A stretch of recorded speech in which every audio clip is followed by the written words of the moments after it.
Hello everyone and welcome to our knowledge transfer session.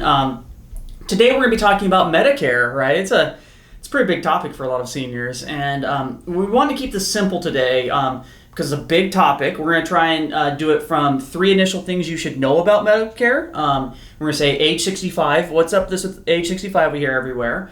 Medicare Advantage versus Medicare supplements, right? It's just some kind of basic FYI around this. We're going to keep this light, and today I get my partner in crime, Ty Rutherford. I am not a Medicare agent whatsoever. I get no compensation around Medicare. In fact, you're going to see my disclosure. I'm not touching Medicare, but Ty does, and you're going to have some different disclosures around this, aren't you? Yes. Yes. In fact, you should see before you did this video, you did this like, okay, Medicare compliance. It's interesting, and we'll talk about that a little bit. Before we get into that, once again, my name is John Erickson. I have over 17 years in the financial services industry. I'm based here in Washington State next to Overlake Hospital. I work as mostly a personal financial planner for retirees or soon-to-be retirees. And my roots here in Washington State run pretty deep. And today I'm joined with... I'm Ty Rutherford. I'm with We Know Medicare, and I've been helping folks with Medicare Advantage, Medicare supplements, and prescription drug plans for going on 8 years now, and represent quite a few different carriers to take a look at helping meet your needs with. Yeah. And what we'll do is we'll throw our standard disclosure statements on here. Today's topics have to be treated as general in nature. We can't give you specific advice. And it's interesting, we were even talking about these disclosure statements for us. I have a lot of compliance on me. Being held to fiduciary standard, I have some SEC rules on me, and it's pretty hard to even create these videos because of the compliance. And then we talk about Medicare compliance, and even I'm like, ooh, I don't want to play in that game, right? Right. It's pretty hard. Well, it's about protecting our seniors and our disabled under 65 as well. Yeah. Well, it's really important, right? It's actually a very important topic. So we're going to try and keep this light, give you good information today, but let's keep it general in nature, right? We're not, advocating any product or any specific action. We're just trying to do some basic knowledge. Fair? Fair enough. All right. So if you're approaching Medicare age, or if you're approaching retirement, you're going to hear this age 65 question. You must sign up for Medicare age 65. In fact, there's probably like this stern voice from the sky that says this, right? Right. Is that true? Everyone has to sign up for Medicare age 65? Not necessarily true. Okay. If I'm 65 and I'm still working, right, and I have coverage through my work, so an employer plan, you can delay your Part B coverage enrollment with Medicare and not suffer a penalty if, and this is a big if, the employer plan must be creditable coverage, deemed creditable, meaning that it's going to, the prescription side of it is going to cover at least as good or better coverage what Medicare prescription drug would cover, and that the employer plan is the size and meets the definition of the rules that Medicare has set up. Rather than knowing all those rules, the advice that I give to folks is talk to HR, talk to the benefits manager, right, get something in writing from your employer saying that the plan that you're on is creditable coverage for Medicare. Okay. And would you say that the majority of people have health coverage? Well, it's hard to say majority because there's so many different ways you can get health coverage. But like if you have a fairly large employer, right, you probably don't have a limited plan. You probably have a fairly robust health plan that would be credible coverage in general. Is that fair to say? Yeah, larger employers in general. Yeah. Smaller employers, especially if you're, just a little mom and pop restaurant or something like that, it's likely it may not be creditable.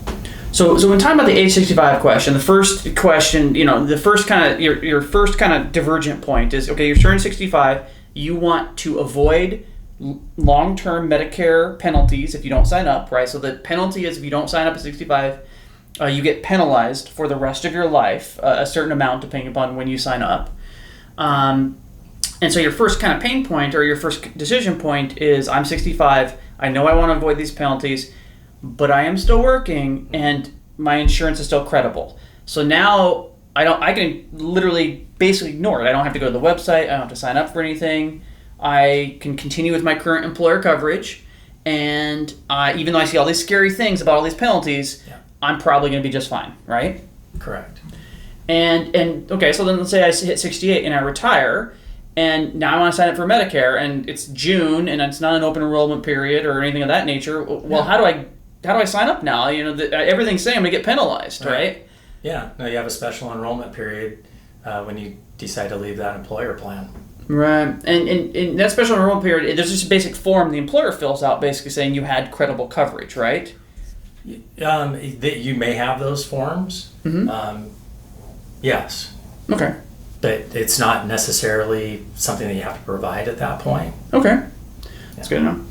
And then, so now I've kind of got a got out of jail free card. Right? I followed the rules of the system, and I can sign up for Medicare and kind of move on with that process, basically. Exactly. Yeah. So you'd sign up for Medicare Part A and Part B. Okay. And then you'll also have a special enrollment period to enter into Medicare Advantage. Okay. Or into a standalone prescription drug plan. Okay. And you also would be able to apply at that time for a Medicare supplement plan. Okay. And that brings us kind of the next topic, right? So we kind of hit this, the age 65 question, right? That scary thing everyone has signed up at 65. But now the second thing that I would say, my retirees struggle with, or the next thing is like, well, what Medicare Advantage versus supplements? Like, which do I choose? What's the difference here, right? And this is where, it gets complicated, right? It's fair to say? A little bit. The first thing is you may not have as much choice as you think. Why is that? Well, in the Puget Sound area and more heavily populated areas, typically you're going to find a wide array of Medicare Advantage plan options. Yeah. But if you live over, in some obscure county where there are lower population levels, there may not even be one available. Right. Yeah. And so, like my mom, she lives in Eastern Washington, and if I remember correctly, when we were looking for different Medicare options for her, she had one Medicare Advantage plan in her county, right? And it's by county, right? Yep. And so, you may only have one Medicare Advantage in your entire county that you can choose from. Yeah, and in some of those counties, it may only be certain zip codes within the county that plan operates under. Okay, all right. See that, like in Grace Harbor County, for example. So it sounds like it's hard. It could be a lot harder to get a Medicare Advantage plan. In general, it's good to know about. Can generally anyone sign up for a supplement plan as long as they can pay the cost? Yes. All right. Is there any using my special enrollment period? I'm 68. I retire in June. I have my special enrollment form. I can just sign up for a supplement plan. So on a supplement plan, it's a little bit different. Okay. On a supplement plan, you have 6 months of guaranteed insurability. Okay. From the time that you enroll in Medicare Part B. Okay. So it doesn't matter what your health looks like. In the state of Washington, you have 6 months, and you're going to qualify no matter what health concerns you may have. Okay. Beyond that, you will have to go through an underwriting process. Mm-hmm. They will ask health-related questions, and it's possible that you may not be issued a policy. All right. On the supplement side. So I'm going to throw three, I'm a retirement financial planner, questions at you that are probably too simplistic, but it's how I simplify this. And you tell me this is where you're crazy, right? You're oversimplifying. So I would oversimplify the Medicare Advantage versus supplement debate as Medicare Advantage tends to have less choice. Like if I get cancer and I go to my doctor, I can't necessarily, at the end of my treatment, choose Seattle Cancer Care Alliance or Swedish or all these different cancer choices, all these different treatment areas. I kind of have to go a more defined path under my Advantage plan. Whereas out of a supplement plan, I can generally choose wherever is accepting Medicare to do my treatment, basically. Is that a fair assessment? I think generally that's a fair assessment. With Advantage plans, you're going to have to navigate health maintenance organizations. So you have to play inside their network of physicians and facilities, right? Okay. So an HMO or even on a preferred provider organization, which gives you more choice. It's still probably a little bit more limited than Medicare supplement. You can see any physician go utilize any facility in the United States as long as they accept Medicare. Right. Because that's Medicare supplements original Medicare. Okay. So then, within that concept, when we talk about kind of advantage versus supplements, can I just go back and forth between them? Can I go, I want this one now, no, I want this one now? Or is there, I always heard that you can't do that. There's one that blocks you out. Once you leave it, you're done, basically. Am I wrong on that? You're not right on that. Okay, that's good. All right. So it can be a little bit complicated timing-wise. With Medicare Advantage, we're coming up on the annual enrollment period here that runs October 15th to December 7th for a January 1st effective date of the following year. That's generally the time that you can either enter into a Medicare Advantage or a prescription drug plan or exit out of it. Okay. With the January 1st effective date. So you can navigate that. It can be a little bit more complex in timing and how you get that set up. It's probably a little much for our conversation today, but it can be done. Medically speaking, it's pretty easy going to an Advantage plan though. Okay. You could have challenges going to a supplement because again, after you're beyond that first 6 months of guaranteed insurability, you're going to have to complete an application and qualify medically for that. So if I'm in a supplement, let's say I want to switch supplement plan, right? Like let's say I've chosen a supplement plan, but I want to choose a different carrier, right? Yeah.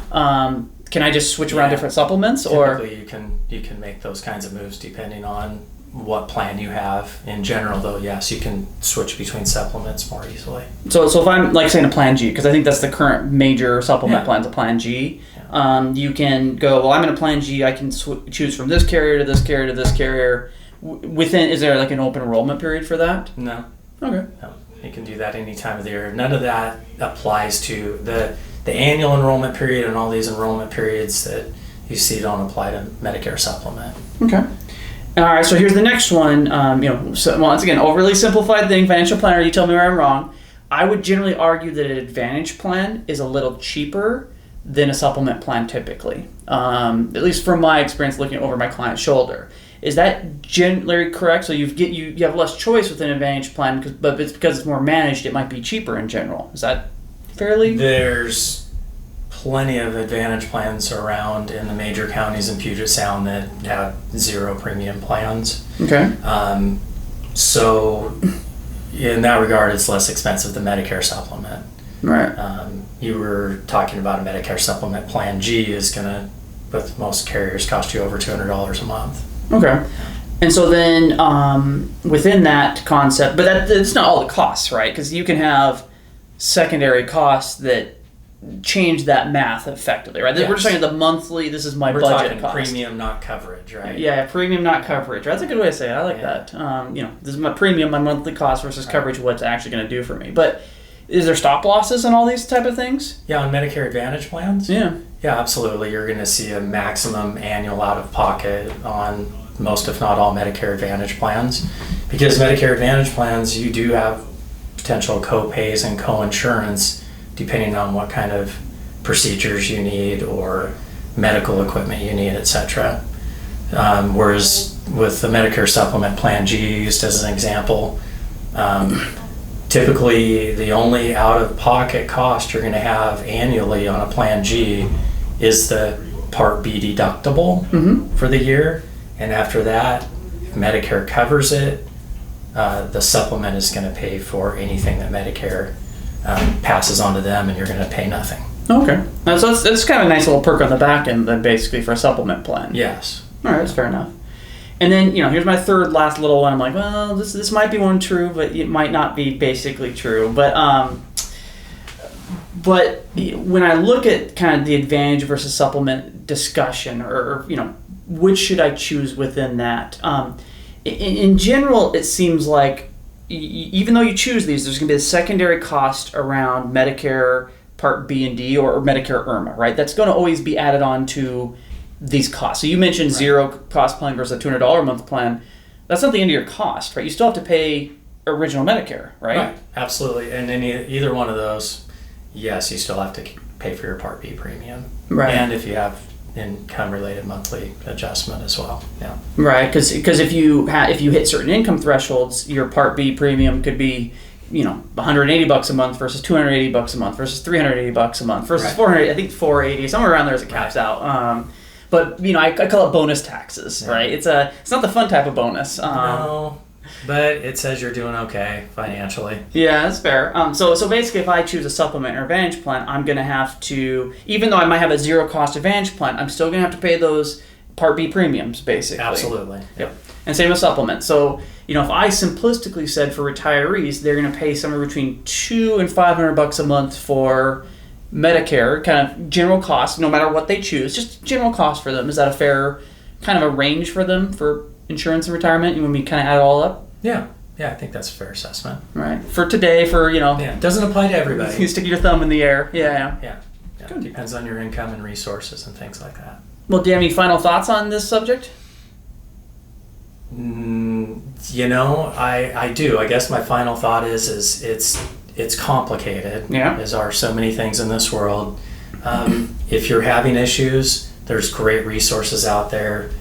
Center for Medicaid Services, Medicare.gov is a good resource for shopping, and talking to an insurance professional isn't a bad idea either. Yeah, and that'll be my final thought too, because once again, I deal with seniors, and I look at Medicare from the outside. I do retirement planning, I do investment management, but I deal with people who are aging all the time, right? So Medicare is a major topic.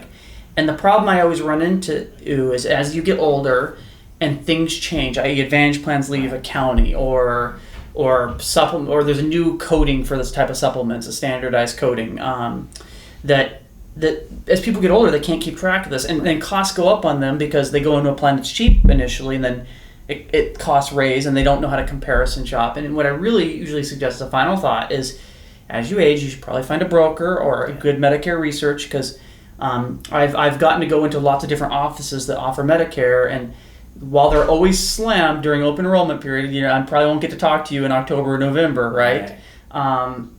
You are doing a pretty valuable service for frankly seniors, of shopping, explaining things, making sure they're covered. And so I would suggest you start with a broker as opposed to doing it yourself.